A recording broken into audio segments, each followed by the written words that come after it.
नमस्कार। ज्योतिष और जीवन चक्र में आप सभी का हार्दिक स्वागत और अभिनंदन है।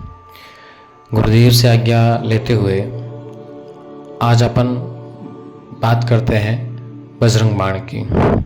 आपने हनुमान जी के कई विधान, कई टोटके, कई मंत्र, जाप और कई चालीसाएँ, कई चालीसा स्तोत्र और कहीं ऐसे विधान देखे होंगे जो बहुत कारगर और लाभदायक हैं। कहा जाता है हनुमंत भगवान कलिकाल के साक्षात देव हैं जो शीघ्र प्रसन्न हो जाते हैं, और इस सप्त चिरंजीवियों में ये भी एक चिरंजीवी है जो राम के कृपा, श्री राम के आशीर्वाद से जब तक ये पृथ्वी रहेगी, जब तक हनुमंत पूर्ण रूप, पूर्ण शक्ति और पूर्ण रूप से यहाँ धरती पर रहेंगे और राम कथा का प्रचार करेंगे और भक्तों का सहयोग करेंगे, उनकी सहायता करेंगे, उन पे उनके सारे कार्यों को सिद्ध करेंगे। हनुमंत के कई विधान सुने होंगे आपने अद्भुत से, उसमें से ही एक अद्भुत विधान है बजरंग बाण।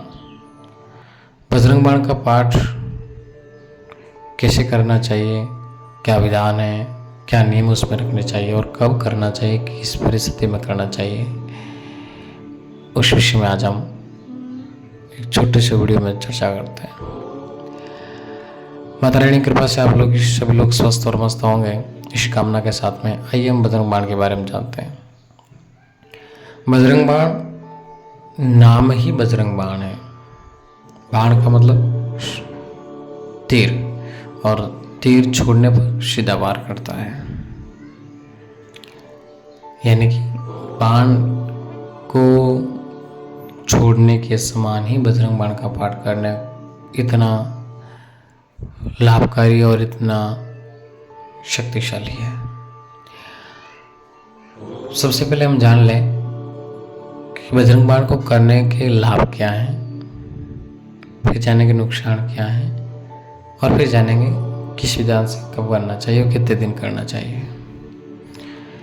लाभ जो है, किसी के विवाह में थक गए हैं, बहुत सारी समस्या आ रही है या कोई समस्या गंभीर है शादी से संबंधित, तो आपको बजरंग बाण का पाठ करना चाहिए। और हमें समझ में नहीं आता है उसका विधान या पढ़ने में थोड़ी त्रुटि वगैरह होती है, तो ब्राह्मणों से करा देवे या अपना कोई मिलने वाले ब्राह्मण जो विद्वान है, वास्तव में इस बारे में इस विषय में जानकारी रखते हैं, उस ब्राह्मण से करा देवे संकल्प लेके, तो भी आपका कार्य सिद्ध हो जाएगा। एक महत्वपूर्ण बात यह है कि शब्द उच्चारण जो है वो भी आपका सही होना चाहिए और साफ सुथरा होना चाहिए। शब्द उच्चारण में कोई त्रुटि नहीं आनी चाहिए, है ना। इस बात का विशेष ध्यान रखें।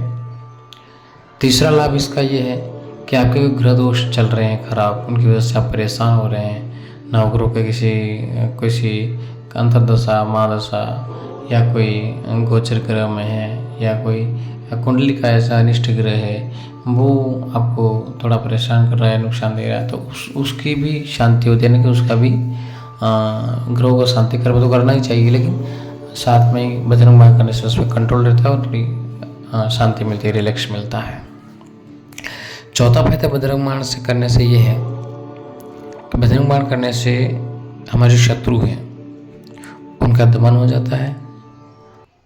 हम पर यदिवादी भूत पिशाच का जो पहरा है, छाया है, असर है, वो नहीं रहता है। हम पर कोई तंत्र मंत्र करना, उससे हम बचे रहते हैं अगर विधिपूर्वक हम बजरंग बाण का पाठ करते हैं तो। अब आइए जानते हैं नुकसान क्या है।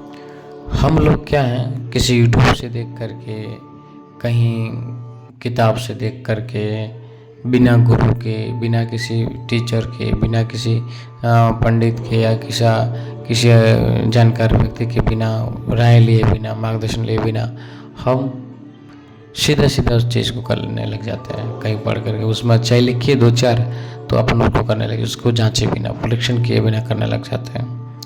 ये बहुत गलत बात है। मैं आपको यही बात निवेदन करूंगा जो सरल है, आम जन को समझ में आए वैसी, और बिल्कुल सटीक है वो, बिल्कुल जैसे कोई घर का व्यक्ति आपको समझाता हो उसी तरह आपसे निवेदन करूंगा।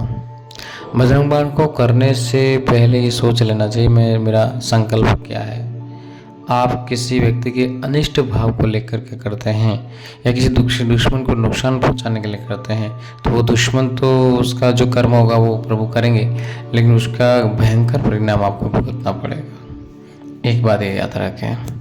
दूसरी बात, इसमें भगवान राम की दुआएं दी जाती है, राम की शपथ सौगंध दी जाती है, शपथ हनुमान जी को दी जाती है। आप भी अगर अपने बच्चों का, अपने पति का, पत्नी का, अपने माँ का कोई दुहाई दे, सौगंध देता था, हम उस बात को कबूल करते हैं या फिर उस बात को नहीं करते हैं, या कोई विशेष परिस्थिति में दिए जाते हैं सौगंध या खिलाए जाते हैं। तो राम के सौगंध देंगे तो वो काम करेंगे, और काम करेंगे तो उनका ये बद जाता है, उसमें उनको वो कार्य करना ही है। इसलिए इस बात का विशेष ध्यान से, इससे आपको नुकसान हो सकता है। दूसरा, आप प्रतिदिन घर में बजरंग बाण का पाठ नहीं करें, क्योंकि हम सुव्यवस्थित ढंग से रहते नहीं, ग्रस्त जीवन होता है, और फिर हमें जब लापरवाही होती है, उसमें त्रुटि होती है, तो फिर वो जाकर के हमें नुकसान देता है। और आप प्रतिदिन बजरंग बाण का पाठ कर रहे हैं, इसका मतलब आप प्रतिदिन राम के नाम की सौगंध हनुमंत को दे रहे हैं। ये भी आपके लिए कहीं न कहीं नुकसानदायक हो सकता है। आइए अब जानते हैं कि बजरंग बाण कब करना चाहिए और क्या नियम है उसके, और कर रहे हैं तो उसे क्या नियम रखना चाहिए। सबसे पहले सामग्री जान लेते हैं। आसन ले लें, पीला या लाल, या धाप का आसन ले लीजिए, कुशा का। प्रातःकाल ब्रह्म मुहूर्त में उठ करके नित्य कर्म से निवृत्त होकर सूर्योदय से पहले संकल्प लेकर 41 दिन का, 21 दिन का, फिर पाठ को आचमन, प्राणायाम, निवेदन सभी करते हैं आप पूजा में, वो करके फिर राम के नाम की एक माला या राम मंत्र का जाप करके बजरंग बाण का पाठ शुरू करें। एक हनुमान चालीसा का पाठ करें। इसके बाद प्रतिदिन बजरंग बाण का पाठ करें। 11 बजरंग बाण का पाठ करने से आपको लाभ होगा। जो संकल्प ले उस संकल्प के अनुसार करें। एक समय जो प्रारंभ है उसी समय करें। और आसन ले लें, किताब नीचे नहीं रखें, कोई लकड़ी का पटिया या कोई ऐसा आसन बिछा के किताब रखें। सामने पंचमुखी हनुमान जी की मूर्ति ले लें पीले कपड़े पर, और चने की दाल की स्थापना कर सकते हैं आप। धूप दीप देशी घी का दीपक जलावें, भगवान को पीला भोग लगावे, चने और गुड़ का भी भोग लगावें, और भगवान को पान के पत्ते पर श्री राम लिख करके अर्पण करें। और पान के पत्ते पर शनिवार के दिन, बीच में शनिवार आता है, तो पान के पत्ते के फिर 2 लौंग और 1 मिठाई जो पीले कलर की हो, उस मिठाई या जो लड्डू होता है पीला, वो अर्पण करें, पीला भोग भी लगाएं। ऐसा करने से भगवान प्रसन्न होंगे और आप पर कृपा करेंगे। बजरंग बाण के दौरान या उस अनुष्ठान के दिनों के दौरान आपको पूर्णतः ब्रह्मचर्य का पालन करना है। परिस्थिति की नज़र नहीं रखनी है, कोई गलत आदत है, कोई नशा नहीं करना है, कोई दूसरी भी आदत है उसको ध्यान में रखना है, नहीं करना है, छोड़ देना है, त्याग देना है। और किसी के बारे में बुरा घृणा, कोई बुरा विचार, कोई गंदा विचार अपने मन में, कोई ऐसा विकार नहीं आना चाहिए। बिल्कुल निर्मल संत की तरह जीवन को जीना है। तब जाकर के प्रभु आपके मन को देखेंगे, फिर आप पर कृपा करेंगे, फिर आपको शक्ति या दूत प्रदान करेंगे आपकी रक्षा के लिए। इस बात का विशेष ध्यान रखें। इसके दौरान फिर आप त्रुटि करते हैं, ऐसा गलती करते हैं, तो उसका दंड आपको भुगतना ही है। बिना जानकारी के आप करेंगे तो आपको दंड भुगतना पड़ेगा। आप ब्रह्मचर्य का पालन नहीं करते, उसका दंड आपको विपरीत भुगतना पड़ेगा, क्योंकि वो बाण है। बाण उधर चला रहे हो आप, रक्षा के लिए कर बना रहे हो, बाण आपकी तरफ भी चल सकता है। इसलिए इस बात का विशेष ध्यान रखना चाहिए साधना और जप तप के क्षेत्र में। दूसरी बात, आप लोगों को ये विद्या को भी नहीं रखनी, किसी को कहना नहीं मैं ये कर रहा हूँ, वो कर रहा हूँ, ऐसा कर रहा हूँ, वैसा कुछ नहीं करना। ऐसा करने से भी वो विद्या का अपमान होता है। अपात्र व्यक्ति के कानों में वो विद्या जाती है, वो जानकारी जाती है जो गोपनीय है, तो फिर वो प्रभु अपन को दंड देते हैं। हम क्या कहते फिरते हैं धीरे धीरे तो भी हमें दंड मिलता रहता है। इसलिए हमें इस बात का विशेष ध्यान रखना है, हमें ऐसा नहीं करना है ना। तो इस विधान से आप करेंगे तो आपको अवश्य लाभ होगा। और लाभ कब होगा? जब आप विपत्ति काल में करेंगे। कोई ग्रसित है, कोई ऐसी बीमारी से ग्रसित है, कोई सहारा ही नहीं है, तब जाके आप बजरंग बाण का सहयोग लेवें।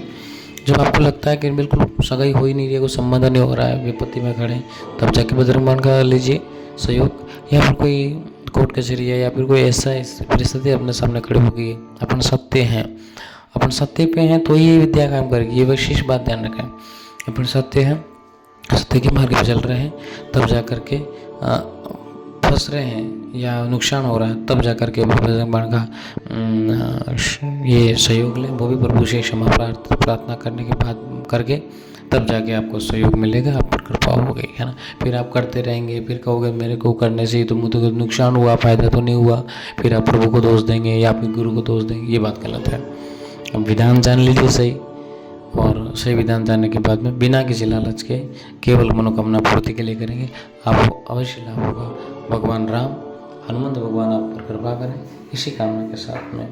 अब आगे इसी वीडियो में आगे बजरंग बाण का पूरा गायन के रूप में दिया हुआ है, उसको सुने, वीडियो को पूरा देखें, शेयर करें, लाइक करें। और आप कमेंट में आपको किसी और साधना क्षेत्र या किसी जप तप की जानकारी प्राप्त करनी हो, उस विषय में भी आप कमेंट कर सकते हैं। तो उस विषय में भी आपको वीडियो के माध्यम से जानकारी प्रदान करूँगा। धन्यवाद।